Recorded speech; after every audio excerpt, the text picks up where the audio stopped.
Hello everyone and welcome to this quick lesson on vowels in English. I'm Edlin, an ESL language teacher, and today we will learn the most common sounds of the 5 vowels he, hi, ho, and you, and when to use them. Let's begin. Voyelle hey. Let hey ka gen 2 sons différents. Son longue tan kou nan mot name. Son sa souvent utilisé dans mot qui gen e dans fin an, ou soit les li suivent par une consonne.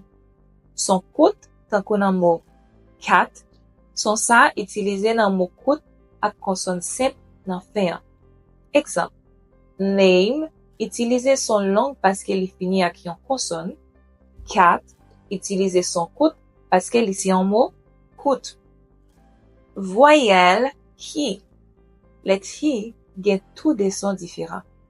Son longue, tan kou nan mot she, li utilize le gen yon i nan fin mot.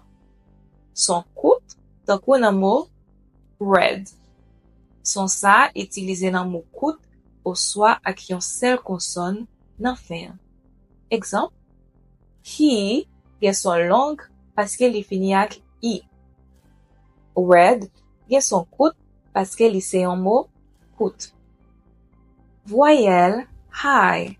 Let hi ka bay son sa yo. Son long tan kou nan mot time.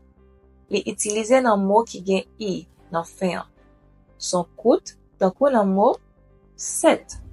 Son sa utilize nan mot court ak le gen yon consonne simple nan fin.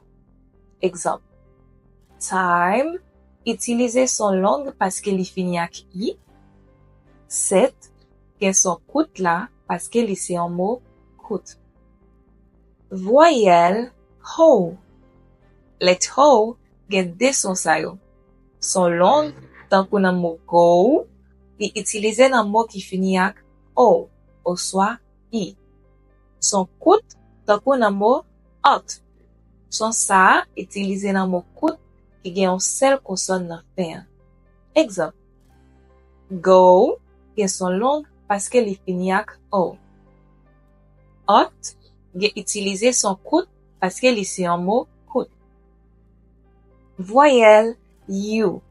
Finalement, let you. Let sa ka bay 2 sons différents. Son longue tan kou nan mot use. Li utilize nan mot ki komanse ak you, epi ki gen yon voyelle nan fin. Son court tan kou nan mot son.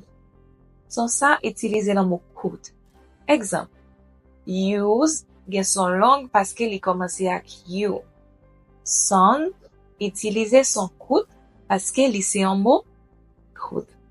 Pour wè plus contenu utile takou sa, visitez l'autre ressource nou genye pour vous. Merci parce que ou ap apprendre ensemble ak nou, na wè nan prochain leçon.